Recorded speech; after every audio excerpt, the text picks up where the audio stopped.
The stars shimmered like diamonds scattered across the endless black ocean of space. For centuries, humanity had gazed upward, wondering if they were alone. The answer came, not in peace, but in terror. The Zorkath, a race of towering, obsidian-skinned aliens, were known across the galaxy as the Unkillable. They had conquered hundreds of worlds, leaving behind nothing but ash and silence. Their armor was impenetrable, and their technology was centuries ahead of anything humans could imagine. When the Zorkath first arrived in Earth's orbit, they didn't come seeking allies. They came for dominance. Their leader, High Commander Vral, observed Earth from his flagship, the Ravager's Claw, a massive, dark fortress floating ominously in the void. His voice, cold and dripping with arrogance, echoed through a transmission that reached every corner of the planet.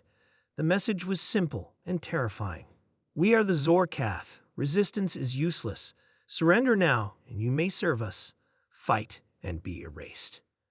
Panic swept through the world like wildfire. Humanity had faced wars and disasters before, but this was something beyond imagination. The aliens descended from the skies, laying waste to cities with weapons that tore through steel and stone like paper. Earth's most advanced defenses barely scratched their dark, gleaming armor. Entire armies fell in hours. Fear gripped humanity. But humans are not known for surrendering easily. In a hidden bunker deep beneath the Rocky Mountains, General Marcus Hale, a battle-hardened war veteran, gathered the last of Earth's top scientists and military leaders. His face was lined with years of experience, and his voice carried the weight of responsibility. "We've faced impossible odds before. This is no different. These aliens think they're unkillable. We'll prove them wrong." Dr. Elena Carter, a brilliant biologist with sharp eyes and a determined spirit, leaned forward. "They're not invincible. No living being is. Everything has a weakness. We just need to find it." For weeks, humanity's greatest minds worked tirelessly. Scientists analyzed alien biology, deciphered energy readings from battle sites, and dismantled every piece of Zorkath technology they could recover. The breakthrough came late one night when Dr. Carter discovered something unexpected. The secret wasn't brute force. The Zorkath armor was indeed impenetrable, physically, but beneath that armor, they were living organisms, bound by the same biological laws as everything else in the universe. Their weakness? Oxygen. Zorkath physiology was designed for a methane-rich atmosphere. Exposure to high levels of oxygen caused rapid breakdowns in their cellular structure. To them, Earth's air was poison. General Hale's eyes narrowed as the plan formed. "They think we're weak. Time to show them what humans are really capable of." The next invasion wave arrived over New York City. Towering Zorkath warriors marched through the streets, their dark forms casting long shadows over the broken skyline.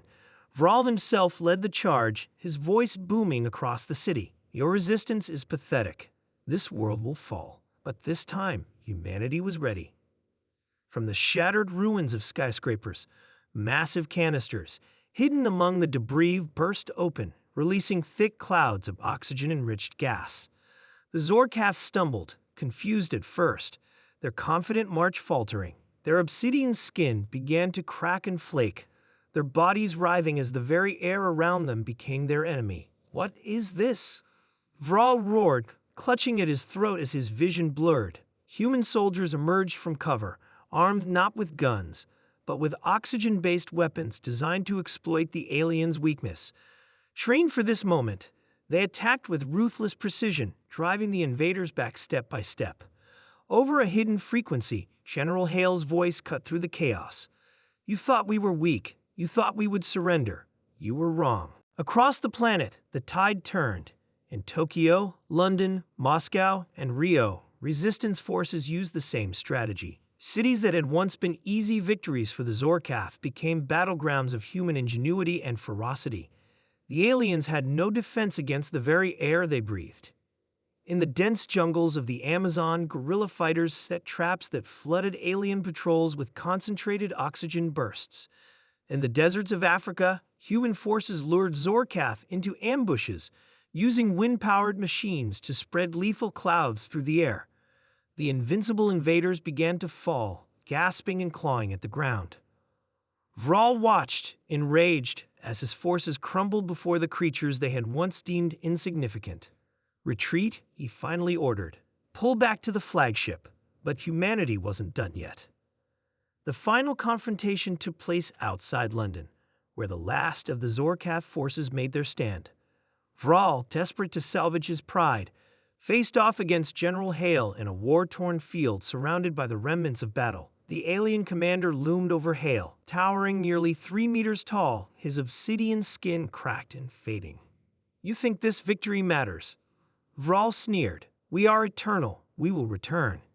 Hale, undeterred, held up a small silver device, a compact but powerful oxygen bomb. "Not if we finish this now." Vral lunged, but it was too late. Hale activated the device. A massive wave of concentrated oxygen surged across the battlefield. The Zorkats screamed, their bodies dissolving as the toxic air consumed them. The so-called Unkillable were no more. When the dust settled, Earth stood victorious.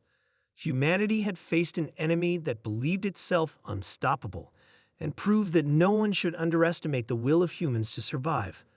As General Hale stood among the wreckage, watching the sun rise over a scarred but free world, he whispered to himself, "Never underestimate humanity. We don't just survive, we fight, and we win." The message echoed across the galaxy, a warning to any who dared to challenge Earth again. Humans are not to be messed with. And those who tried, they would live, if they were lucky, long enough to regret it.